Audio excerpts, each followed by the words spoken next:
I was so broke. I couldn't afford my mortgage. I couldn't pay for my bills. I was drowning in debt. I came home one day and the FBI and the state police were raiding my house. They're trying to see if there's a connection with you two and the Russian mafia. And of course I'm scared. I'm like, what in the actual fuck is going on? And then I'll never forget, this FBI agent looks at me and he goes, I was receiving death threats. I had no voice. There was like what people saw and what the news said, and then there was what I was actually experiencing. So when someone wants to complain about their circumstances, it's like, I get it because I was once there, but I'm not going to sit in that story with you. Ooh, that's a good question. I say this was one of my most successful business moments. It was more satisfying than any, six-figure day or whatever, like more satisfying than anything I've ever experienced in my business. But it's like, who the fuck cares if you're uncomfortable? Get out and do it anyway. The essence of my spirit is not in a place of judgment. And most spiritual people are super fucking judgy. I can't even tell you how many people have shamed me, and it's been women, the same women that are like, love your sisters, and then it's like they're coming into my DMs being like, you suck, go kill yourself, or money whore. I'm like, bitch, like buckle up, like let's go. What you're doing in your business should absolutely be good for you. It was easily, out of everything I've gone through in my life, 2016 was to this day the hardest year of my life. So we have to consider our current circumstances and ask, are we willing to do what it's going to take to change? Many people asking me the same question. How did you do it? How did you create success? Money in the bank does not mean you have a rich life. If you could go back to one of your most messiest moments and tell that version of you something, what would that be? I would go back to... Hey, this is Em Hollis, and welcome to the messy truth of transformation, where it's okay to be magical and messy. This isn't your typical personal growth podcast. Around here, we talk about the real stuff, the raw, the honest, the shadow work, the spirals, the breakthroughs, and the beautiful chaos of becoming who you were always meant to be. If you've ever felt alone on your healing and growth journey, or you wondered why it feels hard even when you're doing the work, you're not crazy, and you're definitely not alone. Let's dive into the messy truth of what it actually takes to transform your life. In today's episode, I'm sitting down with Kyera Kacey, a bold, unapologetic force in personal and professional transformation. She's the international best-selling author of Rich Bitch Money Goals. She's a keynote speaker, and she's the CEO and founder of LibeateHER, a global movement giving every woman the opportunity to choose her rich bitch life. Let's dive in. Well, hello, everyone, and welcome to this week's episode of The Messy Truth of Transformation. Hi, Kyera. Hi. How are you? I know.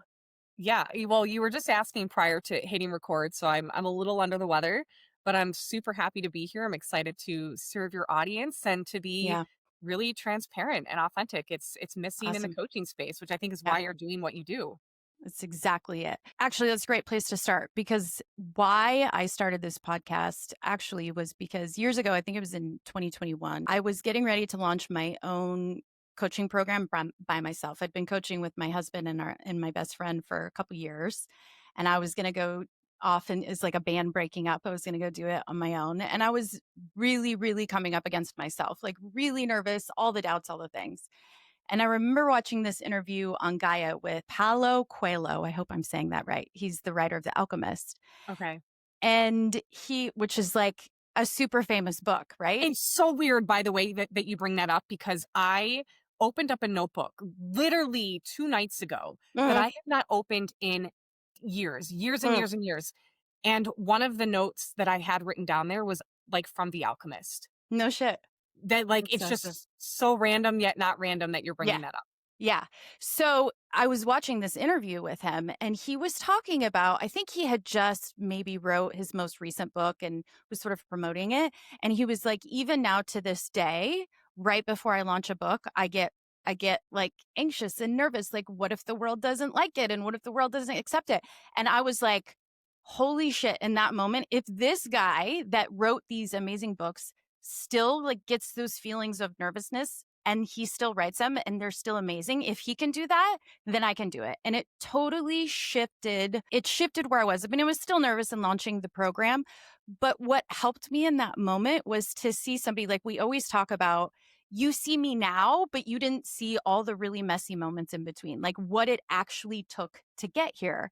And I think, like you said, in the industry where everything is always trying to be perfect, which I The struggle highlight with. reel. Yeah, Yeah.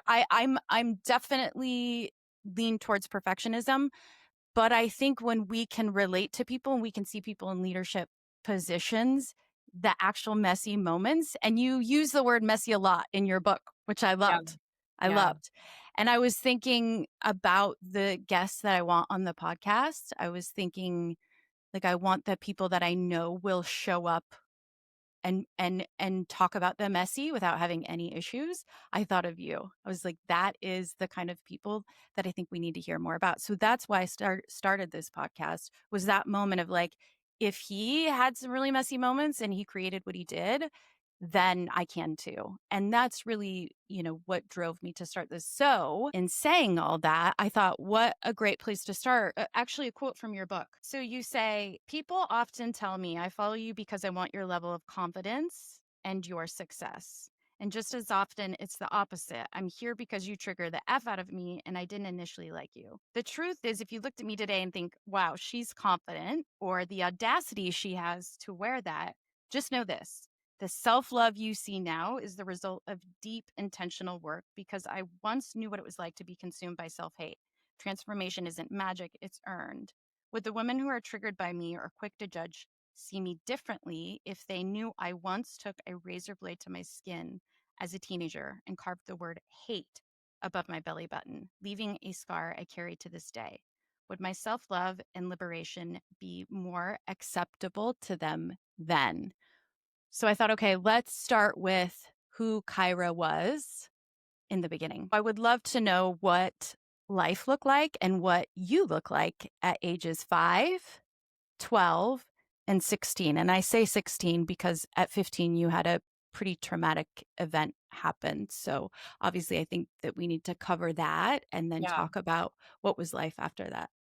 Yeah, well, and I think the reason you're bringing this up, right, is like people see me today, they see, great, she's made, multiple millions, she's created a successful business, this brand, like, and that's awesome. But yeah, there was a version of me prior to all of that, that really shaped who I am today. I always tell people there's nothing about my past that I would change. So Mm, I would say at 5 years old, I was really confused about the world because I was so mm, open, I was so psychic, and at that age, like, I'm 38, so you go back to, I was born in 1987, even in the early 90s, talking about psychics, and that was not something that was as acceptable as it is today, and even today, it's still, weird for some people, but I was confused because I had an interest in things that I didn't know other people weren't really experiencing. And, especially as I started going to school, I was like, I don't have any interest in any of this. Like, I don't care about geography. I don't care about history. This is not, I just knew from a very early age that what I was learning was not going to serve me. It was like not what I was here to do. And so from as early as I can remember, I had an interest in human emotions. I had mm, an interest in, why are my parents telling me that everything is fine, but what I'm feeling and sensing from them is anything but fine? mm, So I had a really deep desire to understand human beings and why mm, we were living lives that were not fulfilling and satisfying. I didn't understand that either. So, school was very difficult for me. I had no interest in school. I'd skip mm, school a lot. mm. And, uh, 15, the reason I actually moved to Ireland, so I moved to Ireland at 15, the pivotal moment that you're talking about happened at 15. For everyone listening, when I moved to Ireland, I was raped by 3 guys simultaneously. And then I attempted, to commit suicide. I woke up in the Mm, hospital. And of course, when something like that happens, you have social workers, there's people that, why did you do this? And it had been months that I had been keeping that to myself. And so wow. finally the truth came out. Wow. And it was one of those things that, just because I had such a different background, I would say, as a child, like I was using angel cards and Mm, stuff like that, like since I was a child. So for me, there was also this knowing that everything happening to me is either preparing me for something or my soul has asked for this. I always say, mm, how can we really understand forgiveness if we have nothing to forgive? Like, I don't actually know the answer to that. Um, and the work that I'm here to do has required me to grow through things. Otherwise, I couldn't speak with conviction the way that I do about what's possible. So, I believe that everything I've navigated has led me to the work I'm doing today. Wow. So we skipped over a big thing there. At 15, you moved to Ireland. Mhm. That is a big move and at Yeah. like a really crucial age. Mhm. So what sparked that? Yeah, so I was in ninth grade, and 8th grade was really, I would say 7th, 8th grade was when things started getting really challenging for me in Mm, school. I started cutting at that age, in middle school, and so when I got to high school, I was so, like, just being so psychic and empathic, I was so overwhelmed. It was a very me big too. school. My doctor labeled me as having social anxiety. I'm not Wow. afraid of people at all. I Yeah. love people. I love Yeah. public speaking. But would I have anxiety attacks? I would. I just didn't realize energy at the time and how sensitive I was to other people's thoughts. I'm very telepathic. So I got to ninth grade and it was just too much for my body, my system. I was skipping school all the time. I was drinking a lot. I was smoking weed. Um, and there was a day where my friend and I decided to skip school. We got really drunk. The police picked us up. They took us to a holding cell. My dad picked me up. And that was kind of when we're like, this is not working. And my stepdad was born and raised in Ireland. So they were just Mm, planning to move back there. wow. My mom asked me, like, "Do you wanna go? Like, do you wanna move to Ireland and just go to a new school, have a fresh Wow. start?" And as terrified as I was to say yes, everything in my body, like, I knew that I was supposed to go. Now, Wow. I was leaving behind my dog, which I'm an animal lover, so I know Mm, that sounds kinda weird, but, like, he was like that was sure. traumatic for me. Yeah. My twin brother, my sister, my dad, and my friends, everything I Yeah. knew, but I had to go. And so I Wow. said yes, and I made the move. And I would do it all over again. Wow. Wow. So how was it? How was that transition? You know, I love Ireland, obviously, I do my annual retreats there. Mhm. Transition was hard because I didn't know Mm, what I had no idea what I was getting myself into. So kind of like entrepreneurship and business, if they really were to have things laid out as to what they would be coming up against, what you would have to navigate, most people would be like, "Fuck no." yeah. And had I known the location we were moving to, we moved. It was a place that was so remote. My Mm, stepdad goes, "You can walk up to the village." I'm like, "What do you mean village? Where's the city? Where's the mall? Where's the movie theater?" yeah. We had none of that. So, Yeah. we lived on an island in Ireland. It was called Valentia Island, and it was super remote. Wow. So, it was challenging. It was very, very, very challenging. It was Yeah. a culture shock, to say the least. I Wow. love the Irish. They're Yeah. amazing. Yeah. But the Irish are very different when you're living there as an American versus going there as a tourist, Wow. I mean, especially in a that's small town. yeah, I mean, just a different country. I mean, the first time I went out of the country, I was, I don't know, 35 maybe, and that was overwhelming. Yeah, I can't yeah. imagine at 15 years old. So your story is so similar to mine. Do you when you knew like a lot of these things were overwhelming, you were getting in trouble in high school, were these things that you felt like you could talk to your parents about? Like, did you have a support system or was it No, like, yeah. no. So my mom and dad are very different. My Mm, dad is very like, he'll play it safe. He's very by the rule book. My mhm, mom is like the manifester. She's the crazy one. She will do things that don't make any sense. And so my mom, God, I was probably 5 even when she first started getting me into wow. seeing people. She would have, like, psychics do readings on me, and so she had me in that world very early on, so I could Yeah. kinda talk to her, but when I told her what I was seeing, she never Mm, believed me, and it wow. wasn't until, um, she came in my room one day. I was young, I think I was, I don't know, 7, and she asked me who I was talking to because, she couldn't see what I saw, Yeah. and I told her that I was talking to this angelic being. He said he's my Yeah. brother. His name is Luke. What I Wow. didn't know at the time, at that age, was that my parents had a miscarriage before my twin brother and I were Mm, born, and mm, my parents had named the baby Luke. It was not something they ever told us about. They never talked about it. So that was kind of the turning point where my mom was like, "Oh shit, I think she's been honest this whole time. I just didn't believe it." yeah. So fast forward, you're in Ireland, 15, and then in the book you share at 19, you went to your first personal growth conference. Is that correct? 17. I 17. attended my first in-person seminar at 17, but it wasn't until 19 that that situation resolved for me. Okay. So at 17, most people are not, most 17-year-olds are not thinking about how do I improve my life. So why do you think that you decided to go that route while you share in the book your sister, and not just your sister, but many others, including myself, decided to take another route with drugs or alcohol or whatever it may be? What do you think that was for you? I was dating somebody at the time who, his name was Chris Corby. He was like my high school sweetheart, Mm, redhead, just super great guy. And mm, his mom was in personal development. And so she had wow. got him into it. And when he started dating me, he's like, I love you, but you're smoking cigarettes, you're cutting Mm, yourself, you're super angry. Like, what is going wow. on here? And so he basically was like, I need you to go to this seminar. I need you to start like getting help for yourself. Wow. And I couldn't afford it. My family couldn't afford it. So he's like, I will pay for the whole thing. I will Oh get my you. gosh. I just need you to go. And it was probably, God, if I had to guess at the time, probably 400 something dollars for the whole weekend. I don't recall, but it was not like it wasn't anything ginormous, but I just Yeah. didn't have it. Yeah.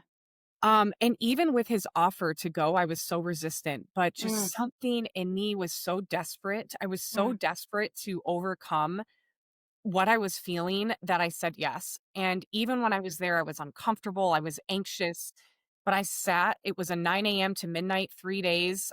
It was intense. wow. And I just never stopped going back. I kept going back and back and back. And I just got lucky, I suppose. I don't know. Wow. I believe that we are given choices every day, like infinite opportunities and choices. And, Mm, and we're either turning left or turning right. And, I made a different turn than most people at a very early age. wow.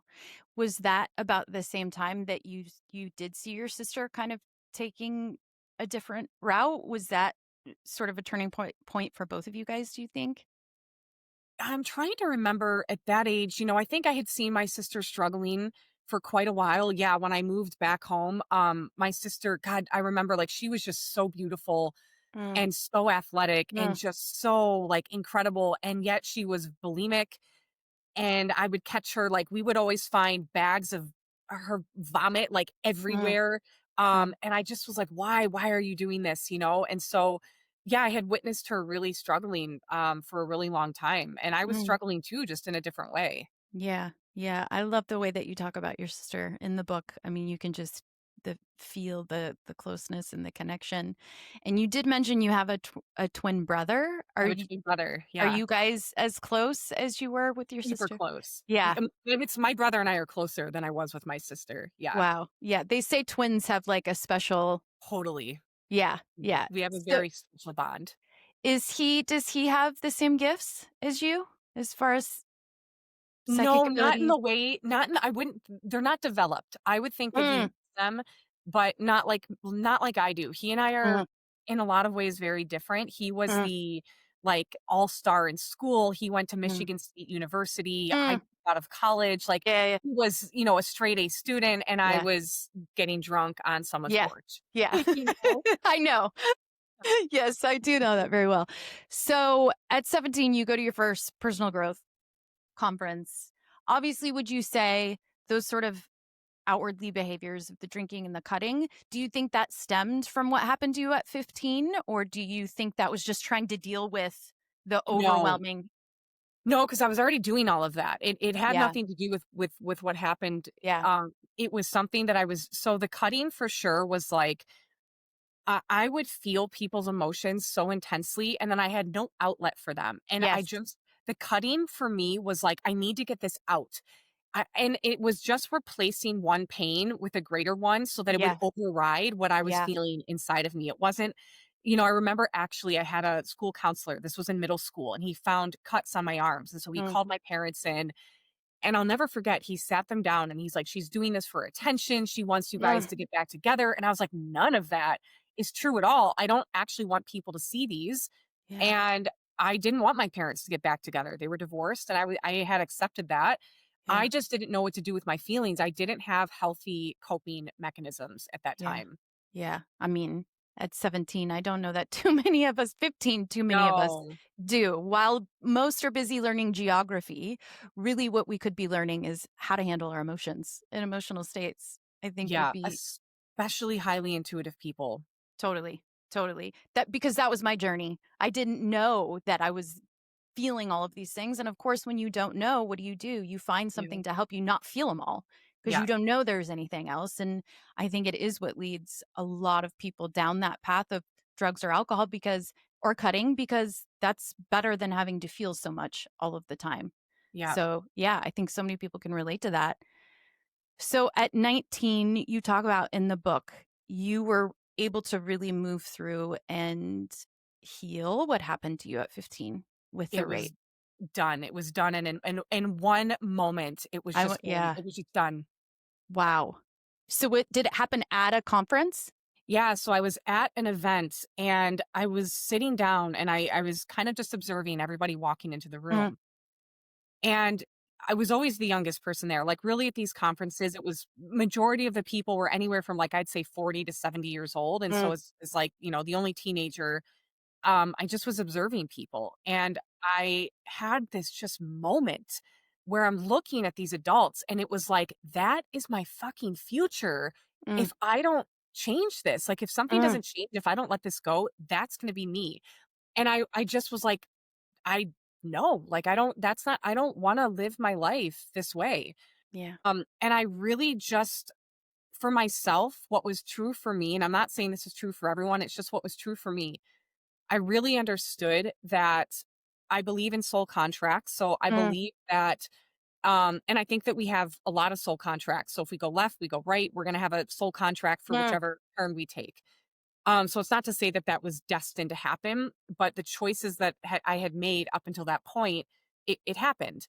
And I just really got that I couldn't do the work that I ultimately wanted without profound healing. Like mm, I really don't know how I could speak to people about possibility if I had just read something in a book, but had not actually lived it, gone through it, experienced it. And someone has to play the role. So I, yeah, the anger, the victim mentality, it was just done. It was just mm, done. mm. Was it like a meditation? Was it just a No, decision? It was just it like, was, it was just like an awareness of like, that's going to be me if I don't mm, change. mm, mm, Choice of I don't want to live that way and I'm going to let this go. And it was because here's what I always tell people. You're not wrong to stay upset. You could stay upset and angry and sure. bitter and resentful for the rest of your life. And there's actually nothing wrong with that. Now, the only problem is that if you want to experience something else, Mm, then you're going to have to trade your anger mm, for a different emotion. And yeah. so it's like if how you're experiencing yourself is not giving you the life or the results that you want, that's when all of a sudden you have to have a come to Jesus and you have to be willing to trade whatever's going on over here for something greater. And I was just unwilling to be a victim in my life. I actually didn't feel like a victim at all. When Wow. people like I'm a survivor, like I'm not a Yeah. survivor of rape. Yeah. That doesn't even land for me. Yeah. Yeah. So fast forward like the next 10-ish years Yeah, after that moment, were you always like, I know I want to help people? Was that something always. that always? So for the Always. next 10 years, what did that look like? Did you start coaching at that young of an age? I started coaching people at 24 years old. Wow. So for me, part of the reason too that I said yes at 17 to going into these seminars was I knew that I was here to work with people. I didn't know Mhm. what that was going to look like. Yeah. It was just a very strong knowing of who I was here to be. Hmm. And I knew that I couldn't help people if I had all of this baggage in the way. I just couldn't do it. So I was working a 9 to 5 at a law firm. It was just a paycheck for me. And I decided that I was going to open an office after my 9 to 5 and take on clients. And so Mm, I had gone through in Michigan, we have a state licensed school for hypnosis. Our mm. hospitals have guided imagery. And so some of our hospitals here actually utilize that as an alternative therapy for cancer Wow. patients. So I went through training. Like I think I started training as a teenager for energy work. And I just took that into my early 20s. And so I went through a state licensed school here in Michigan for guided imagery. And then I started taking the advanced programs to work with cancer patients, pregnant women. And I was able to advertise in Psychology Today. So I took the last $400 from my paycheck every single month and I put it into this office. I advertised, I started getting clients, and that was the beginning of my journey in working with people. Wow. Wow. Yeah. That's pretty amazing, especially the hospitals offering that. Yeah. It's Yeah. I don't think that's like a commonplace thing. No, probably not everywhere, Yeah. but they do it more now than I'm sure they did even 10 years Yeah. ago. Yeah. So what was your relationship with wealth like at that time, would you say? It definitely was not what it is today. I was in a very much lack mindset. Mm, Although I have to say, the job I was working at, my 9 to 5, I think I was getting paid, I don't know, maybe $17 an hour. My paycheck every 2 weeks was like just under 1,200. mhm, And then when I opened this office, I was started out charging $70 an hour. And I was mm. like, every time I get a client, I'm like, yes, this is amazing. My goal was just to be able to pay that $400 off every Yeah, month. yeah, yeah, I yeah. don't care if I break even. I want the Yeah, experience. yeah. And it just started growing. And Mm, I had people coming back and referring. And when I had my first cancer patient come in, that was kind of a game changer for me wow. because I fell in love with the experience. And she was Mm, 70 years old. And, um, things were going well. And then in 2016, I went through an unexpected divorce and my business just came to a halt. I had nothing in me to see any clients. I got really sick. It was it was easily out of everything I've gone through in my life, 2016 was to this day the hardest year of my life. you already got ahead of me because that was literally where I was going next. Yeah. 2016. Yeah, another pretty big event happened, pretty life-shattering. I would love for you to just share with our audience what happened, what it was like, what life was like for the first year after that. It's funny because we're gonna be coming up to 10 years this February, and I was thinking about that the other day, like, wow, 10 years. But I had gotten married in 2014. My first husband was a Michigan State trooper. And the long story short, because we could spend 2 episodes on this, but so I Sure, won't. sure. The long Yeah. story short is I came home one day and the FBI and the state police were raiding my house. I Mm, walked in for I couldn't even walk in without them, checking my purse. They took money out of my purse. It was, and my husband at the time was sitting on the couch. He was stripped of his badge and gun. He looked like a ghost. mm, They told me not to talk to him until they had left, but in the meantime, and I'm just sitting here and I'm watching these undercover police officers and agents because they didn't want to draw attention to this with my mhm, first husband being a state trooper. So there's all these unmarked police cars outside of my house. And mm. it looked like, first of all, it was also humiliating that I Yeah. remember walking in just feeling humiliated Mm, that all of these people were going through my home, my mm, items, my mm. underwear drawer, my Mhm, mhm. toys. Like Yeah, you have this human moment of yeah, feeling invaded. Like I felt yeah, just it was so yeah. uncomfortable. And of course I'm scared. I'm like, what in the actual fuck is going on? And then I'll never forget this FBI agent looks at me and he goes, they're trying to see if there's a connection with you two and the Russian mafia. Like, where are you hiding the money? Is there jewelry in the walls? And I'm like, what in the fuck is going on? Um, And I remember looking at him and I go, do you think I would be driving that car, living in this bungalow if I was connected to the Russian mafia? Like, come on. right. So, long story short, they leave. Uh, During that time, my husband was immediately suspended without pay, so we lost our health insurance and his paycheck overnight, and I was not making enough money to really contribute beyond groceries and, like, my Right, car payment. right. So, financially, we were in a really horrific space, and we were terrified, and also during that time, I found him having an affair with another woman, and when I caught him, he left that night and he never came back. And he ended up going to jail. He lost his job and I had to move on. Um, it was also hard because this was broadcasted on the news. And so Mm, I was receiving death threats and I had no voice. There was like what people saw and what the news said. And then there was what I was actually experiencing, which nobody knew about. And that's when I was like, I'm going to write my fucking story. And that was mm, my book, She Dares, which mm. I've pulled from the shelves because I want to redo it, so you can't even get it anymore. Um, but that was kind of the beginning of me like reclaiming my life, and I had a moment. So like you asked about the financial aspect, right? Mhm. It was during that time that I was so broke, I couldn't afford my mortgage, I couldn't pay for my bills, I was drowning in debt. Going grocery shopping was so stressful for me. I would have to calculate like what I had in my cart, how much was on my credit card, okay, what do I have to put back on the shelves? I just had this moment of being like, because I was angry. I was super Mm, angry at my mm, ex-husband. "How dare you put me in this position? mm, You lied to me." And then mm, I was like, "No, Kyra, actually, fuck you for putting yourself in a financial mm, position to be mm, dependent on him. Like, mm, it's not F him, it's actually fuck you." mm, And I just was like, "I'm gonna change my life. And this will be the last time that I am ever in a position where I'm dependent on someone financially. I mm, will never do that again." mm, And it wasn't a matter, it's not like I'll never depend on a man. It's not that, because I love men and I think men are amazing. It mhm. was like, I'm going to take responsibility for the quality of my life and not Yeah, place that in someone else's hands. That's yeah. the difference. It sounds like it was like a moment just like when you decided to heal from the rape. Totally. Yeah. Yeah. It was Yeah. like, no more, not gonna do this Done. anymore.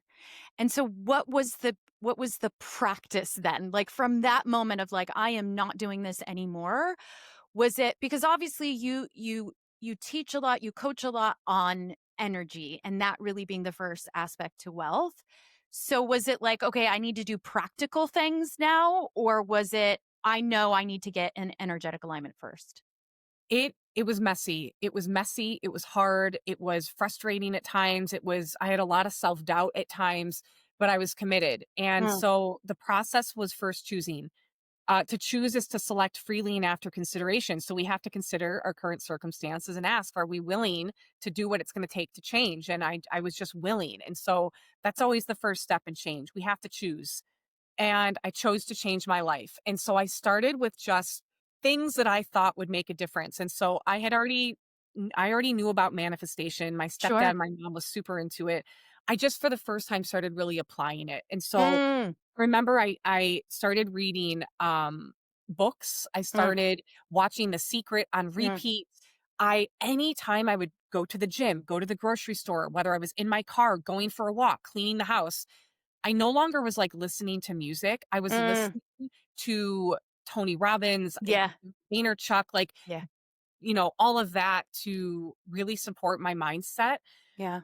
and I just started taking steps. I took a dollar bill and, you read this in the book. I took a black Sharpie and I made it into 100,000 and I taped it on my Mhm, ceiling, and I mhm, would make myself look at that every morning and every night before going to bed and waking up. mm, And I would just keep putting myself in this state of change. mm, And I became obsessed with it. And you have to mm, become obsessed with it.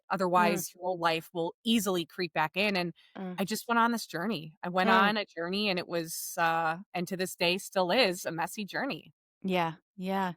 So were there did you learn about money too? Was it like purely like manifestation energy or were there like, okay, I need to start using money differently. I need to start like those sort of kind of more traditional ways of working your way to wealth, I guess you could say. It, I wasn't learning about money. I was just learning about manifesting. I was learning Mm, about attracting into my life. And, um, I was really present to my intuition when it would tell me to mm, do something, and I was in practice of listening to that. mm, There were a lot of times I went against it even though I knew better, and then I paid the price for it, and so I started practicing that. I started doing a lot of work to heal, from that divorce in my marriage, and I yeah, was like, "I'm gonna do this rapidly, not because I yeah, have to, not to bypass, but because yeah, I actually can." yeah. And so I was also taking steps to really empower myself and clear Mm, myself from mm, my ex-husband and the trauma of that. And, when I started making money in my online business, that's actually when I realized that I had a bigger money issue that I had to address. mm, It wasn't until I mm, started making a lot of money mm. that I realized I had a money issue. Wow. So share that with me a little bit. Like what were the realizations? How did that open up for you? Yeah, so I started when I really took my business seriously in 2019 and I hired my Mm, first coach. You know the story. I took out 3 credit cards. I invested $20,000. And honestly, at the time, that was just, it was insane for me. It Yeah. was unheard of. I'd never done Yeah. anything like that. I had no Yeah. idea what I was doing except that I knew I Wow. was supposed to do it. Wow. And when I started working with that coach, I realized there was a big gap in the industry because what started Mm, happening to me was he was giving me the exact steps that he had taken to create multiple seven-figure businesses, and yet I was struggling. And what I realized was it's not about the fucking mm, blueprints. It's mm, like this is why I'm so passionate about your next business strategy and your next wealth strategy is a personal one. Because if you don't have the knowing of who you are to do the work you're here to do, mm, which most people don't. Now, that mm. was not an issue for me. I always had that. But most people don't know who they are to do the work they're 100%. here to do. Yeah. Most people don't actually believe in themselves and they lack the confidence, the conviction, the follow through, the discipline. Discipline's a big one. Mm, Now, I've had a head start from the work that I've done. I was in martial arts. I've mm, trained to be in, the boxing ring. I've done a lot that has actually really supported me as an entrepreneur. But when I started making money in my business and I got myself out of debt, I realized that there was a tight grip on releasing my money. It was almost like, mm, "Oh my god, I just made all this money. I don't wanna let this go." And mm, when I wanted to hire another coach, I had all the mm, money to do it, mhm, and I was resistant, and that's when I was like, mhm, "Hang on a second. So mm, now you're making all this money, but you're scared to let it go. You won't make mm, sense without it. What mm, is the fucking point?" mm, And that's when I really started diving into mm, the conversation of, like, wealth embodiment, and mm, it's when I really started defining wealth, which it didn't click for me until after my sister passed, that the definition of wealth in the rich bitch community really mhm, anchored in, but mhm, that was really what prompted it. mm. Yeah, I mean, leads me right to my next question. Your book, Rich Bitch Money Goals. So what I didn't realize at first, and what most people may not realize, is Rich Bitch is actually an acronym. Each letter stands for something. I wrote them down. I'm going to read them. Responsibility, integrity, courageous conversations, healing for the highest good, belief, invest in these. I'm just saying the first word of them. They Yeah, there's invest in obviously a lot yourself. that goes to it, Yes, but yes. Trust, consciously create, and heart centered, which I love all of those. What of them did you find the hardest to embrace in your own journey? So when you think about all those principles, what was the one for you that was like, that was the hardest to overcome? And is there a common theme in all the people you've worked with? Is there a common theme in people that you've worked with yes. in that? Rich bitch is a methodology for change, and what brought that to life was I started having so many people asking me the same question. How did you do it? How did you Mhm, create success? It was mhm, like every day I was getting asked that question. mhm, That acronym, that methodology for change, like, you can't have it's like if you were to try to bake the most incredible cake and you have a key ingredient missing, it will not turn out. That is exactly what rich bitch is as well. So when people give me an issue, I can tell you exactly which mm, principle is missing, and more mm, times it's not just one.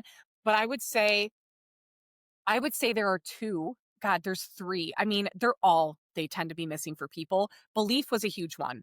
Most people don't actually believe that they can create the results that they say they wanna have, which is why they won't move. It's why they won't make the investment. It's why they won't take a chance on themselves. Because the reality is, if I were to say to somebody, "Listen, it's gonna cost you $100,000 to work with mm, me for a year," mm, if they actually believed that that investment was going to change their life and change their business, and they had a certainty at the end that it was going to work out, they do it. They would mm, absolutely do it. mm, Most people don't do it because you mm, can't predict the outcome, which, mm, by the way, is part of your initiation.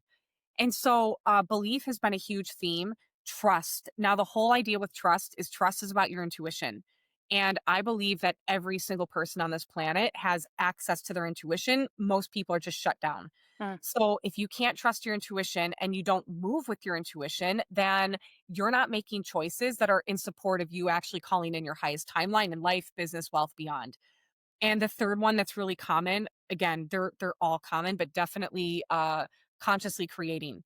Consciously creating is one of the most important, if not they're all important, but mm, requires your time. It mm, requires your attention, your presence. mm, Consciously creating requires the willingness to overcome yourself. mm, This is why it is so hard for people to mm, change. mm, mm, mm. I love that. And I think would you agree that a lot of people just don't realize that they can consciously create? They're sort of used to doing life like on defense rather than offense. I think I think people are really smart. I think they give themselves an out. Like when people tell me they're confused, I know that they're just really, really good at being a victim and really Mm, good. Like people that constantly say they're mm, confused also love to dominate. It's how they dominate a mm, mm, situation, a relationship, a mm, conversation. mm, It's like if if you were to say I'm confused, I'm to say, mm, baby, who do I ask then? mm, You don't know. mm, Who knows? Like mm, I think people know. I just mm. think used to masking it with things that Yeah. get them off the hook. Yeah, yeah, yeah. It's so funny you brought up the confusion thing because just recently for me myself, I realized was one of my huge blind spots was confusion in that I thought, well, I'm not clear enough or I'm not this or that. And it was like all of a sudden I was like, confusion is actually the old self just trying to hold on. Like that is like the barrier, the line right there that you come up to. And the confusion makes it seem like, well, then you need to go backwards and go over here. You need to go backwards and go over here instead of like, no, that's the entry point. Like through there is the entry point. So I completely understand the confusion thing because it's like we all have those those unconscious blocks and they're called unconscious for a reason because Yeah. we aren't conscious of them yet.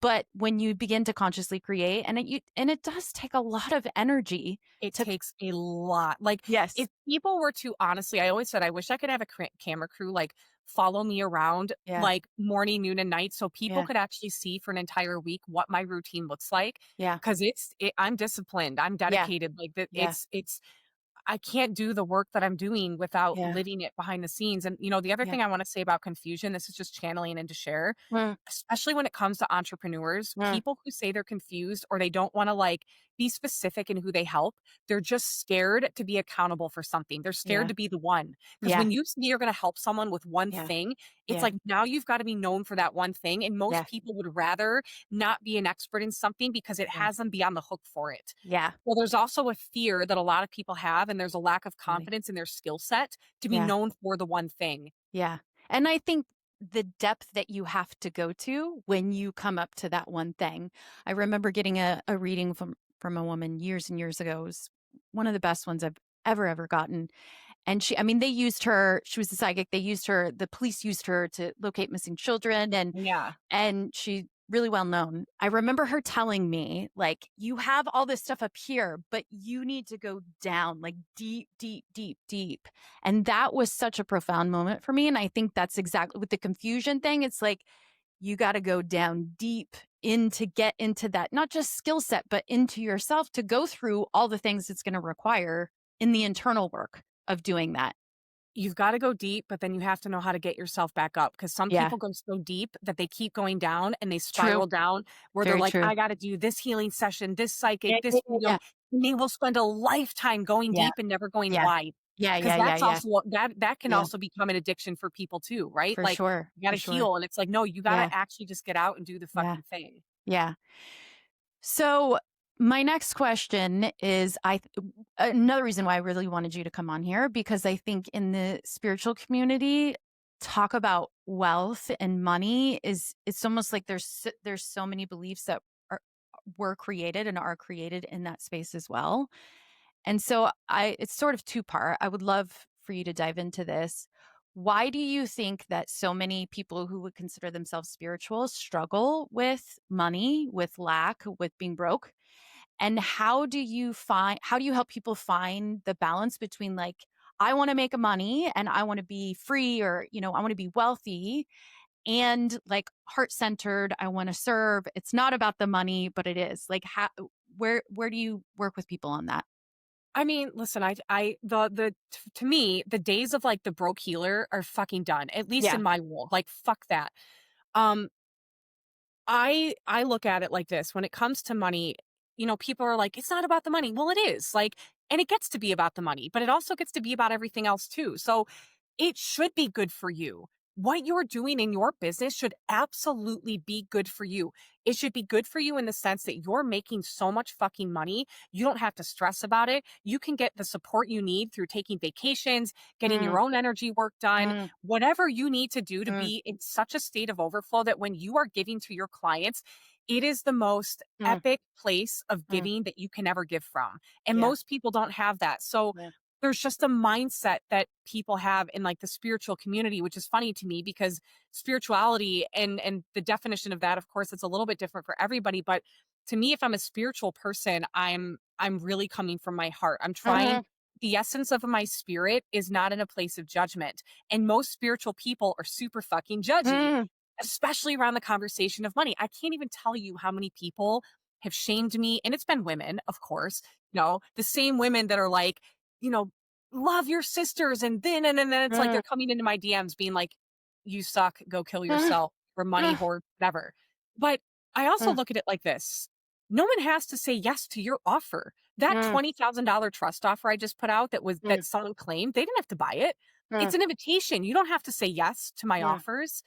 And I also have a lot of free things, right? I do my 25 days. That's completely free. That's a lot of energy that I put out. I'm showing up every single day live yeah, for yeah, 5 days. yeah, I do it twice a year. yeah. There's a lot of free things that I do for the person that doesn't want to pay. They have a ton of options. And Mm, so I think when you're just certain of who you're here to serve and the work that you're here to do, you're no longer entertaining the people that want to be a victim about their circumstances. And the reality for me, I have navigated debt and being broke and being in places financially that brought me to my knees, and I found a way because I was willing to do it. So it's not like I grew up with all of this money or yeah, had things just handed to me that made it easy. So when someone wants to complain about their circumstances, it's like, I get it because I was once there, but I'm not going to I'm not going to sit in that story mm, with you because mm, I know how to get out of it. And so it's a touchy subject for a lot of people, but if the universe isn't on a budget, which it's not, mm. we ever be afraid of money to begin with? I actually believe that there is enough money and wealth and abundance to go around for everybody in this world that wants to focus on it. And I also believe that more money in the hands of people who are here to do big work will change the world. And I can tell Yeah, you that yeah, without creating the kind of money that I have, there's things that I've done. I've sent a lot of people to certain seminars. I've paid for the entire mm, thing. I've mm, donated money. And mm. I'm only saying that because had I not created wealth, I wouldn't have been able to contribute to others. Yeah, yeah, absolutely. I remember a couple years ago, I was at a time in my life which was very difficult financially. The most difficult of my life financially. It was about 2.5 years ago.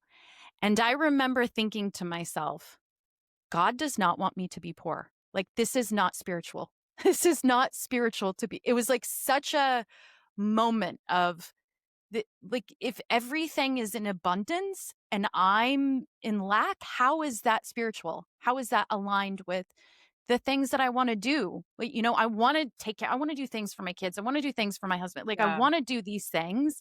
And how am I able to do that if I'm broke? Like, this just there has to be something wrong there. And it's true. I love that you said the universe is not on a budget. No, it's not on a Yeah. fucking budget. Yeah. Yeah. That's great. So I talk a lot about transformation, but when we go through the process of transformation and we start becoming somebody else, a lot of times the people that are closest to us in our lives have the hardest time with it. And I found that to be true in my own life, especially when I was making massive changes in the first part of my journey. So when you started really shifting into more of a wealth mindset and creating the wealth that you have now, did that happen with your family members and friends? Was there some resistance, and how did you navigate that? I've been experiencing that really since I was a teenager where Mm, friends were dropping off, or even when I was attending these seminars as a teenager and in high school, a lot of my mm, friends were like, "Oh, so you're too cool to come out mhm, mhm. participate with us." And I was Yeah. like, "I guess, like, I just don't Yeah. really want to do ecstasy." Like, I Right. had a lot of opportunities to try. The only drugs I've ever done, I've smoked marijuana, I drank, and then I've tried shrooms twice. I Mm, haven't done anything else. mm, But I had a lot of opportunities as a teenager to do ecstasy, cocaine, and I couldn't bring myself to do it because I knew it would I actually believed it would destroy me. I believed that I would have Wow. been so into it that I would have Wow. never had the life I have today, and so I always said no. Wow, Kyera. But so I was losing friends from an early age. It's just something I guess I became accustomed to it, and Mm, the more that my self-worth developed, the more that I was unwilling to be around people that, were just not up to the same things as me, and I don't mean, like, people that wanna make a lot of money, but the conversations. I yeah. cannot sit at a table and Mm. just listen to people complain, Mm, especially when it is about mm, the past. I will mm, not do it. I won't mm, do it. mm. Yeah, that's triggering for some people. I get it. Yeah. Yeah. Yeah. Yeah. Obviously, I mean, as you talk about in your book, and anyone that my audience knows that your beliefs will create your reality, at least your perception of reality. And obviously, you talk about generational patterns of lack, and I Yeah. think many people can relate to that. And so, what was that process like for you in disconnecting from the generational stuff?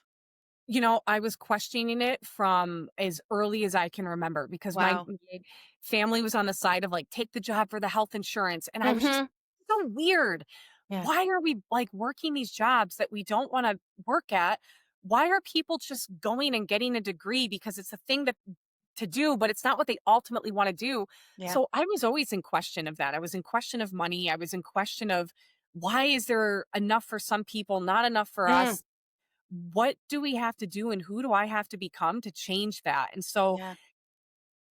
it's just something that I never stopped thinking about. Mm, mm. I used to have a huge trigger around people using the word empath or things of that nature, because I felt like many people use that as a reason to sort of stay a victim in their life. Like, well, it's because I feel everything that I can't create the life that I want. And I love how you talk about your gift as an empath, especially like you said, when you were younger, without being a victim to it. So I would love, because I know so many people who are watching this will relate to this. I would love for you to share how you've been able to navigate that, especially with the job that you do now and coaching people. I know I've been coaching people for 6 years, so I know how much energy it can Yeah. take. And so how have you been able to, how do you take care of that? How do you deal with that? How do you use it as a gift and not as something that you could become a victim to? Well, I do have to say, like, when I was younger, I definitely resented my gifts, and I would always tell Mhm. my mom, "I don't wanna be the one. I don't wanna be the one to know Yeah, these yeah, yeah. things." There was all of that going on, but I just outgrew it very quickly because I realized that how my body is was not going to change. And there Mm, are a lot of people, especially healers, even to this day, they'll be like, well, you just need to do more clearings. You need to do this. No, bitch, I don't. I've been doing mm, this my whole life. mm, I know my body. And I think there mm, just has to be this point where people accept sometimes you're just different. So for me, mm, I, when I started taking on clients, sometimes they would sit down and I would get so hot, I would turn mm, bright red. I would mm, start my back would be dripping. It was like a mm, faucet was turned on. mm, Not because I was uncomfortable, not because I was scared. I was literally absorbing mhm, your mhm, energy because the mhm, way that my gifts work, the strongest aside from telepathy, which is like my number one, mm, is it's almost like my body brings in the energy and then it's like reading it. I don't know how mhm, else to say that. mhm, And I was just like, cool, I guess we're just going to be like this as we're helping people. And so it mm, wasn't I can't do this because it mm, was, this is just part of how I am. And yeah, I'm going to be okay with that. mm. Like, Wow. it's funny because and I'm really sensitive. So like, I'm Irish anyway. Like the wind could blow and my face gets red. Mm, People are always like, "Oh, are you okay? Like, you're red." And I'm like, "Yeah, am I supposed to be something else? Like, is this not okay?" mm, Same thing, like, when I get on stage, or it could even be one person, mm, I will likely at this event be sweating, not because 'cause I'm mm, comfortable. My mm, body is a furnace when I'm, mm, like, working with mm, people, mm, and my stomach tends to be the place where I really move energy, and so a lot of times my stomach is really distended. Like, girl, I mm. look pregnant at times. Wow.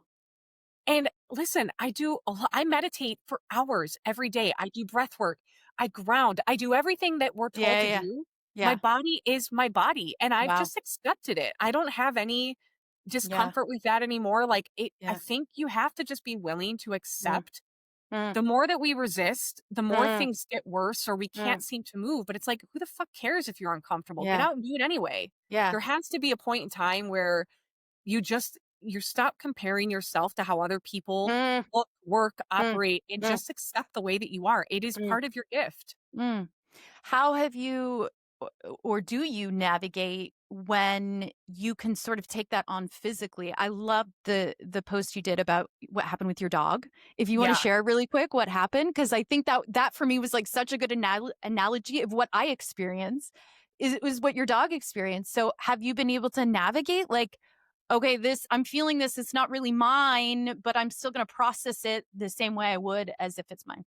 Yeah, and I have to because I can't help that, right? So when Yeah. I'm taking on Yeah. people's energy and I'm getting red and my stomach can sometimes hurt so bad that it's hard to Yeah. breathe, I clear it. I just move it out, and Mhm. I kind of feel like that's part of my contribution to society, not that it Mm, has to be. But with the dog situation, what she's talking about is I went to get my dog's nails clipped, and my one dog just started freaking out, and I knew that the woman I felt off when I first went in. I didn't listen. mm, And then she had told me like, it was, the end of her shift and it's been a long day and she was frustrated. And my dog absorbed it and he started panicking to such a degree that I told her to stop because he then yelped and mm, she was getting too aggressive with him. So I'm like, mm, fucking done. And so I mm, took my dog home. He got really sick. He was sick for a couple days and it ended up just being same thing. It was the energy that mm, he took on. So mm. um what was your question? How do I navigate that? Yeah, like how do you process it when you say I process it? Do you need to know if it's like I'm picking up on somebody else's stuff? This is my like I don't know if do it's a we need. It's not a need to know, it's just that I do know. Yeah. Now I'm so clear that and this was also one of the reasons I was cutting was because at that age, I didn't know Yeah. that a lot of the anger that I was feeling was not even mine. I just didn't know Exactly. I had no idea what to do with it. Yeah.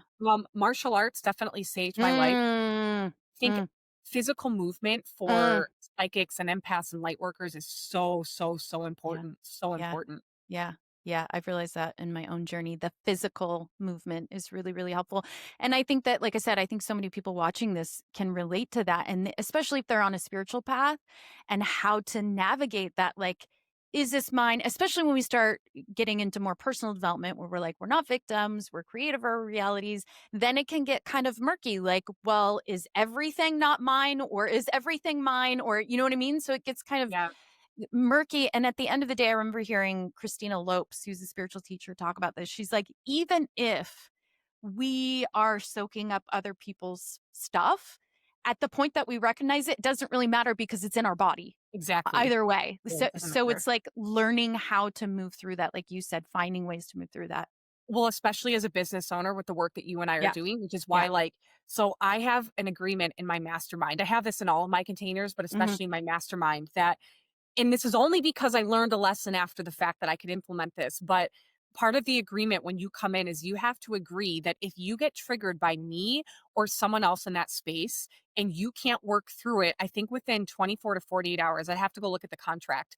You have to come to me and we have to have a conversation that allows for that release and that completion Mm, because I have a psychic protection and energetic protection in place, meaning if you are pissed off at me and you're in my mastermind or you're triggered by me, and let's say it's been 2 weeks, that's impacting me. I'm feeling, and like mm, we just don't tolerate that. So mm. there's Love like that. an energetic safety for me and for my clients. So it's the I love same thing. that. If you're annoyed with someone in the mastermind and you can't work Yeah. through it, Yeah. we have to work through it together. Yeah, yeah, I love that.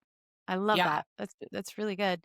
So that sort of leads me to the next question because again, talking about the messy truth of transformation, to get to where you are right now, there are messy moments that anyone's going to have to come up against. Like you said, you can give somebody the path, but you're going to come up against yourself. And so you shared, I think it was in a Facebook post or maybe it was in your book about an instant where you were actually on the verge of getting sued from one of your clients, yeah. That I'm was this year, assuming. actually. And obviously, if you had not been prepared with all of the tools that you have, Totally. that could have been, a really scary thing. So I would love for you to share about that and how you were actually able to move through that. And it sounds like create a really beautiful outcome at the end. Yeah, I say this was one of my most successful business moments. It Mm, was more satisfying than any, six-figure day or whatever, like more satisfying than anything I've ever mm, experienced in my business.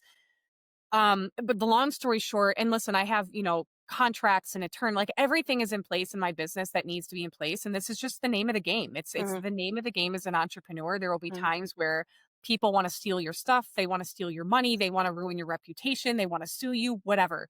Comes with the territory. mhm, But I had a woman that was unhappy with something, even though she agreed to the terms, she agreed to everything. I said one thing, and the one thing I said pissed her off. And so she decided that I was now, a piece of shit, whatever. She just didn't like me anymore. It just took me to mm, say one thing. Now, prior to that, she loved me and she was raving about mm, the program. And mm, mm. so she ultimately, I'm trying to think how to say this without like giving personal details, but Yeah. the long story short is that I had gotten an attorney involved. I had gotten a couple of attorneys involved. And then she got to the point where she was like, if you don't do X, Y, and Z, I'm going to file a lawsuit for this, Mm, this, this. mm, And my attorneys were like, she can file the lawsuit. She'll never win. But here's the problem, Kyra. That's going to cost you time, mhm, resources, money. But the biggest thing it's going to cost you is your energy. And you're here mm, for really big things. mm, And so my attorneys were advising me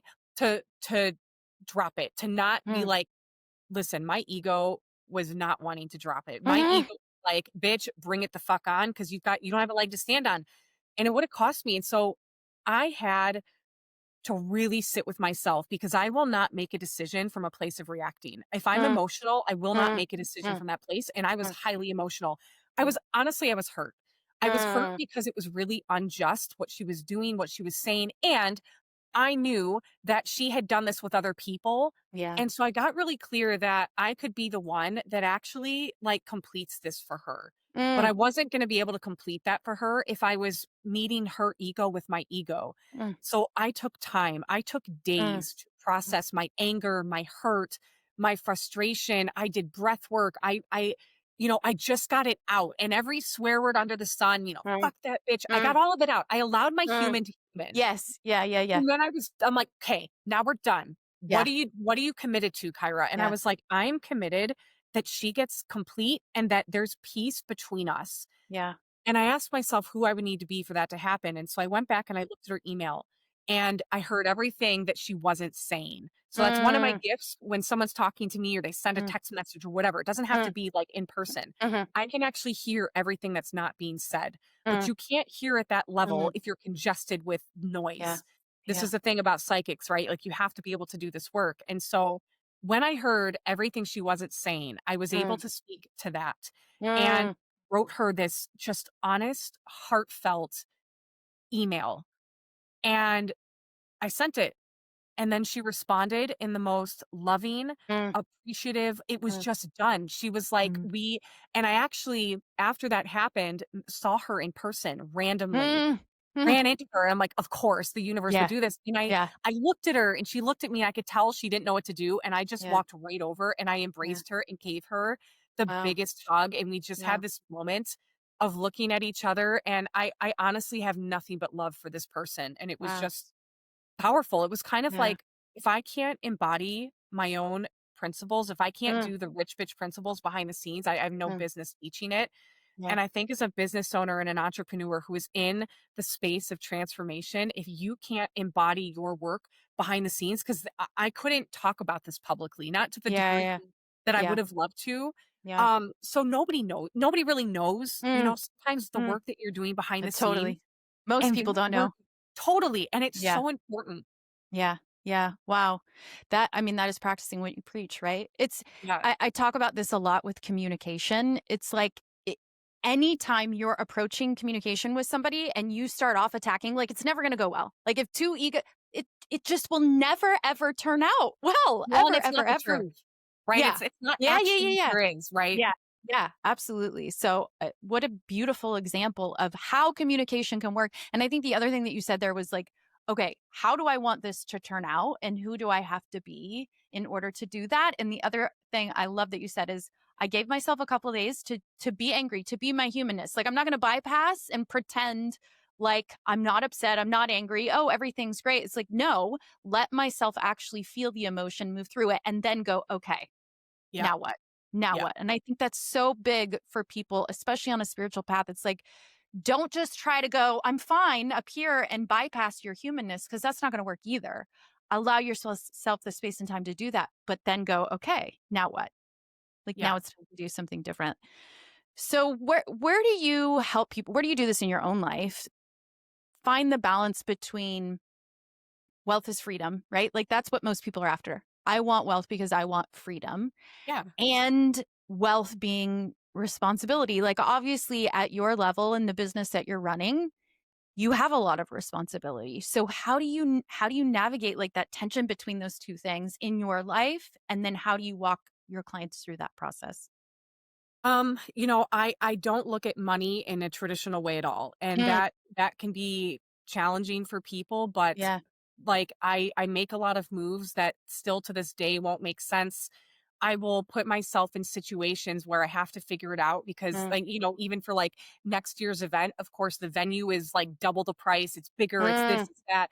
And mm, I'm like, yeah, let's just do it. Let's figure it out. mm, So, um, the balance is for me, it's just finding peace with like, if I say I'm going to do something, I'm going to figure it out. And mm, I'm just comfortable with that. And I think that's the balance, at least for me. It's like I'm comfortable with the fact that I can create anything I want mm, and I'm going to be responsible for that. So if I say, for mm, example, like if I sign this contract for next year, it's like, okay, who do I have to be to pull this mm, off? And that's just the question I ask. It's like no different than the Ireland retreat, right? Everyone was like, mm. don't do it. And I'm like, well, who do I Wow. have to be to just Wow. like what does it even mean? Yeah. What do bigger numbers actually mean for people?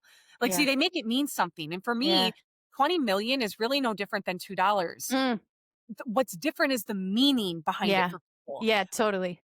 But if it didn't actually mean anything and it was just a thing, you would actually attract it into your life a lot Mm, faster, mm, mm. right? It's like I people love have that. a belief, like the trust offers really get people. They're Yeah. like, I don't get it. I don't get it. And I'm Yeah. like, well, what is there to get? It's just an invitation. Like, cool. You want to sign up for something you don't know what you're buying. Yeah, you're spending 47,000. Does it feel fun for you? Like, Yeah. it's just not the norm. So I live Yeah. outside Yeah. Yeah. outside of normalcy. Yeah. Um And how do I teach that with my clients? What comes up for me is like I had this client recently and she asked me a question about pricing. She asked me, when do you know it's time to raise your prices? And I said, first of all, like there's no right or wrong. You're the business owner. You get to make the rules. And most people are trying to play the game of entrepreneurship and the rules that other people have created Mhm, mm, typically don't fit for you. mm, So when you know it's time to raise your prices is when you start thinking about raising your prices. mm, That's when it's mm, time. mm, But there's only 2 reasons people won't do it. There's only 2 reasons people either won't go in at the price they want or they will not raise their prices. It comes down to 2 things. Number 1, you either don't feel worthy of that mm, price point, or mm, number 2, you just don't believe someone's gonna pay it. There's mm, no other reason as to mm, why mm, people wouldn't ask for what they ultimately want. And mm, for most people, they don't feel worthy of it. They're kind of like, "Who would pay me this?" That's like the question they have. mhm, Whereas for me, and this would be like a key code, if you will, I genuinely have this belief and it's not ego, it's just I just know who I am and I know the work I do behind the scenes to teach others. When someone signs up to work with me, I'm genuinely like, you made the right choice. mm, Only when they want to, not like because mm, I'm not a fit for everybody. So I don't mean mhm. it like that. Sure. The person that wants to, I Mm, never go, shit, am I gonna be I don't yeah. do that. I'm like, Yeah. bitch, like buckle up, like let's Yeah. go. Yeah. And then, on the flip side of that, it's like for the people that don't believe someone will pay them, if that's the belief you've got going on, it's gonna be really difficult for that kind of money to come into. Mm. Have you read The 4-Hour Work Week? No, I have not. Oh God, you got to read it. I heard about it for years and years and years, and apparently I wasn't ready to read it until a couple months ago. But he taught. I mean, he wrote this book back in 2007. Then he read it in 2009, and he talks exactly about what you just shared. You have to think outside of the box, and wealth to like he gives the example of the guy that's making $500,000 a year and working 80 hours a week is less wealthy than the woman making $100,000 a year and working 20 hours a week and doing what she loves. And I was Yeah. like, that is such a great example of we think like it's not direct. Like you have 500,000 in your bank account doesn't mean that you're wealthy. No. And I think that's Especially what not in you the talk rich about. bitch community, right? Because our That's, definition of wealth yeah, is your experience of self. And yes. I've had millionaires hire me that are fucking miserable. And You're I not think that, wealthy. You're not rich. You don't have a rich life. Money yeah, in the bank does not mean you have a rich yes. life. Yeah. Yeah. So, and I love that that's what you talk about a lot in your community, and what you teach is it's not about a number on a screen. It's about your experience of yourself and your experience of your Totally. life. So Yeah. how do you define wealth in your own life? What does that look like for you? Wealth is for me, if wealth is an experience of self, it is me being happy and fulfilled, and Mm, it's not just about money in the bank, but like my love life, my self-love, my friendships, my connections. Like I want to have richness in all areas mm, of my life, and I have mm, that. mm, Am I where I want to be? Yes and no. The no mm, is that there's always another level, and I'm always striving for the next thing. So it's like I'm never complacent because I'm always dreaming bigger. But I mm, love what I have in this moment, right? There's mm, nothing like everything in this moment is perfect. I love And that. there's more. And there's more. Yeah. What I heard someone say this once: 1 foot in gratitude and 1 foot in like, what's next? What more Yeah. can I create? So I think that I think a lot of people that are watching this who are entrepreneurs, they will tell you, just like you said, it requires discipline, it requires hard work, it requires push. And you also know the energetic side, which is like surrender and energy. So how do you navigate that very thin line, it seems like to me sometimes, between push, hustle, like work hard? I always say my grandpa always told me, if you're going to do something, do it well. And so I have this like embedded in my DNA that's like, I can't do anything half-assed. I have to like do it all the way. But I also see how can that can start pushing me into like push, push, push, push, push, and totally forgetting about the energetic side of it. Yeah. Obviously, I think you've been able to bridge those two worlds together really well. So I think it will be so valuable for our audience to hear how you do that. So, what comes up for me is like I think about when I was writing Rich Bitch Money Goals, and I was working on that morning, noon, and night in between clients and my mastermind and everything else I had going on. And I was exhausted in the Mm, best way. It was like I would go mm, to bed and I felt mm. like drained. I was used by life in the way that you want to be used by Mm, life. It wasn't mm, like I'm drained because I'm not doing the thing I love. It wasn't that kind of tired. It was like I am using my gifts and my talents, and I am allowing for my passion to move through me in all the ways that I was designed to be doing it. And so I think there's different frequencies of tired and exhausted. mm, And like I get exhausted when I'm running retreats, but that's not the kind of exhausted where I'm burnt out. It's the kind mm, of fulfilled. mm, So I think when we're doing what we really love, mm, it's hard not to do it. mm, mm, But I also have a really balanced life in terms of like I have a commitment to my team because obviously mm, I'm responsible for their paychecks and I have a mm, full-time team. mm, My commitment to my team is my health first, not mm, business, not them. It's actually mm, to me. And so mm. typically in the mornings, they don't get me. I might answer some of their messages, but they know that Kyra is meditating, Kyra's doing Yeah, breath work, Kyra's at the gym. And yeah. when I have poured into me first, then I Mm, pour into everyone else. And that's part of mm, the balance because listen, you've got people waking up that are entrepreneurs and they're spiritual people, meaning they're more sensitive to energies. And they're saying, I want to have a successful business, but their practices reflect anything other than what's going to mhm, happen to be successful. mhm, mhm, mhm. Yeah. I think for women, especially, I know for me in my own journey, that was the hardest part, especially early on in my transformation, was you mentioned in your book the who we are, all the labels that we give ourselves as women, moms and wives and entrepreneurs, and like all these labels that we give ourselves. And it's so normal to be in that space where I give to everybody before I give to myself. And that was such a ship to turn around for me. And like I said, I know so many women because it is like, I love that I naturally can nurture people. I love that I can tap into my heart. I love that thing in me that loves my kids and loves taking care of people. And I also had to, like what you said is like, I can't do all those things if I'm empty. And I think that was the biggest shift for me, was like, I'm not parenting well. I'm not doing my business. I'm not doing anything well when I'm depleted. And especially as an entrepreneur and as a coach that's helping Yeah. other people, that can start to go in that, like, okay, I need to take care of them first instead of going, I'm pointless to you as a coach if Yeah, I'm well, I drained. think it definitely is something a lot of people struggle with, and so even just from, like, a practical standpoint, ways that I prioritize being cared for outside of doing it for myself is, like, I do have a woman that will come in and she will clean my home, and Mm, sometimes she's here for, like, 6 hours. mm, Imagine, like, and for me, what I mhm, get done in that time frame for my mm, business mm, pays in tenfold what mhm, goes out to her. mhm, Same thing, like, when I have to get an oil change, like, they come to my house and pick up my car. I'm not going now listen, people are gonna be like, "Well, that's a privilege." No, it's just a life I created. mhm, That's mhm, all it is. It's not a mhm, fucking privilege. It's mhm, available to anyone. mhm, mhm, It's who do you have to be to create that? And so there also is that whole conversation of being able to receive. And if you can't receive the mhm, support that mhm, you need to mhm, scale your business, you will stay stuck mhm, at 5, 10, 20K months, whatever it is. You'll just mhm, continue to stay at that level. And for mhm, some people, they want to stay there, and that's perfect. If you want to mhm. stay there, there's nothing wrong with that. Yeah. I just don't have an interest in staying there. Yeah. Yeah. I remember a coach I got hired a couple years ago to do online courses, and she talked about the same thing, which is like, I hire someone to come in and clean my home because that's time that I can spend on my business.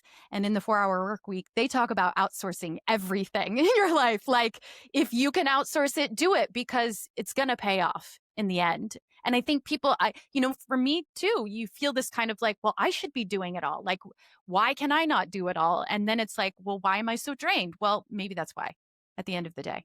Yeah, like, I have lawn people, I have, like Yeah. and could I go out and cut my grass? I could, but I'm not gonna Yeah. do it because Yeah. there are better things for me to put my time and Yeah. energy into, and Yeah. cutting my grass and going to the grocery store, like, you will rarely find me in a grocery store because Mm, it's not worth my time. mm, Sometimes I actually wanna go and I will, mm. but Yeah. I'm just so clear about the impact I'm here to make, Yeah. Yeah. that trumps any and everything Yeah. else. Yeah. So I'd like to kind of start bringing it to a close with a question for maybe someone who's watching this, which I don't assume that it'll be this person, but maybe it will, who's very practical and not necessarily, maybe they struggle more with the energy side. How do you, like, in your own life and navigating wealth, do you follow any of the traditional, like, okay, I want to start investing in these stocks, or I want to start investing in homes, or like, is that a part of your journey with wealth, or is it energy first all of the time? And from that intuitive place is where I make decisions. It is frequency first, time and Mm, time again. mm, And right now, like, my investments go back into the business and mm, projects I want to take on, things I want to mm, create. Um, Now, if you were to ask, like, my COO, she's got investments mm, and then, like, mm, that loves it. mm, And maybe one day I will. Like, I'm definitely not opposed mm, to it, mm. but right now, like, it's frequency first. And if I had an intuition to put my money into a stock, I wouldn't hesitate to do that. Mm, mhm, mhm. And I'm glad you mentioned that about your CEO, Jenny. I love her to pieces too. I think you guys are such a good balance with each other. Yeah. And so I think it's important too because it gives you the space to be really sort of free with intuition and jumping on things, and she sort of takes care of the more logistical, logical, like, okay, let's put this in a framework that works. How has that been? Cuz I think many people out there want to be more spontaneous and intuitive and like go after things and not have to necessarily worry about the like nuts and bolts of the business, Yeah. and it sounds like that's what she's been able to do. Yeah, well, Jenny came in to really clean up the back end and Mm, run the team and do mm, all of that. Like, she's great at that. But mm, Jenny and I are very opposite. She is mm, like, listen, for Liberate Her Live, she has been trying to nail me down, which mm, we're on a call after this to go through the mm. schedule. She's like, what's Mm. the schedule? What's the schedule? Mm, mhm. Like, we don't do schedules. Well, like, for example, she also knows that if she knows not to use the word budget. So she will say, Mm, Kyra, like, for gifts, what's my playground? So she will mm, incorporate the word mm, playground instead mm, of budget. Like, what mm, money do I have to play with? mm, So we have this really great dynamic. mhm, And, she does, like, yeah, like, she takes care of mhm, dealing with all of the bookkeepers and all of mhm, that mhm, stuff that I just, like, I'm like, I don't want to deal with any of that. mm, Like, I get to mm. stay visionary and Yeah, execution mode. yeah. And she does an amazing job with Mm, the structure of the business and all the things that mm, have to get done, the mm. logistics, where I'm Totally. just like, just have me show up. Yeah. Yeah. How has that changed your business? Because I think there's so many people out there that want to be able to be in that sort of like visionary executioner and then have somebody that does all the things that they're not necessarily that great at. And I assume Jenny's really great at what she does. Yeah. Yeah, she is. How has it changed my business? I mean, I just think if you're going to grow, you have to understand that growth it requires support outside of Yeah. you. And there was a time in my business where I was doing everything, and Mm-hmm. now it's like I'm just delegating a lot of times. Like, hey, can you Mm. create this link? I want to do Yeah. this. Can you get me a Yeah. graphic Yeah. links? And that's how it's changed my business, where I can just stay in creation mode and delivery mode. I get to stay in my zone of genius and magic, and Mm. they get to be in theirs. Mm. I think it's important for everyone to hear that, like you said in the beginning, you had to do all those things yourself until you got Yeah. to a place where, okay, like, I had generated 7 figures in my business prior to ever yeah, having a team. yeah, yeah, that's amazing. Okay, so I end it with three important questions. The I first love it. one being, what is the best piece of advice you have ever gotten? Oh, hands down from my mom, and my mom said the Mm. best place to be, Kyra, is out of your mind. Wow, it's Yeah, really good. And you've yeah. lived by that, it I seems have like. lived by that. I Yeah. think our minds will talk us out of what our intuition is nudging us to do, and I can tell you with certainty that the big decisions that I've made that have created the most success in my life have come from being out of my mind, and people have literally Mm, said to me, "You are out of your mind," mm. and, it has paid off. Yeah. Yeah. Like I said, in that 4-hour work week, that's all he talks about is like, if you're doing like the normal thing and people aren't calling you crazy, you're not doing enough. Like you need to be being called crazy. So what is the worst piece of advice you've ever gotten? Ooh, that's a good question. This was actually from a psychic. Mm, I don't know why this just channeled through, so probably someone mm, listening needs to hear this. mm, I remember before I was married twice, obviously. I had a second husband, and I knew I needed to leave that marriage.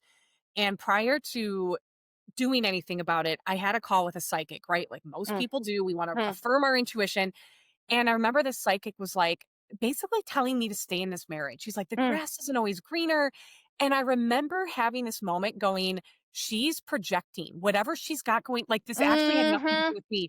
And so the worst piece of advice that I was ever given was to stay in something that I had outgrown and was not loving to me. mm, That was the mm, worst piece of advice. I didn't listen mm, to it, but it was mm, advice she gave me. It was advice the psychic gave you. Yeah, and I Yeah. was like, "No, this is not this Yeah. relationship, this marriage is not as good as it gets for Yeah. me." Yeah. But I also knew that she was gifting me the opportunity to be so worthy within myself that I Yeah. had to be the one to make that call. Yeah. So if you could go back to one of your most messiest moments and tell that version of you something, what would that be? I would go back to my first divorce after I caught my husband having an affair, and I was so devastated. I was so devastated. I would have just told myself, like, "This is gonna be the greatest thing that has ever happened to you." Mm, mm, That's what I mm, would have told myself. That's amazing. So you have your first big event, right? Your first big Liberate Her live event coming Yeah. up in a week and a half? We are 2 2 weeks. weeks, coming up on 2 weeks, yeah, November 7th. Amazing. So what can people know about this event? It is a transformational event. Our promise is come one way, leave another, and Mm, it's happening in Nashville. awesome. And that's all you get to know, right? That's Because the people If you wanna know more, just go to the website. Go to Okay. kyeracasey.com or Yeah. LibeateHER.live. It's Yeah. all on there, Yeah. but it's gonna be an amazing time.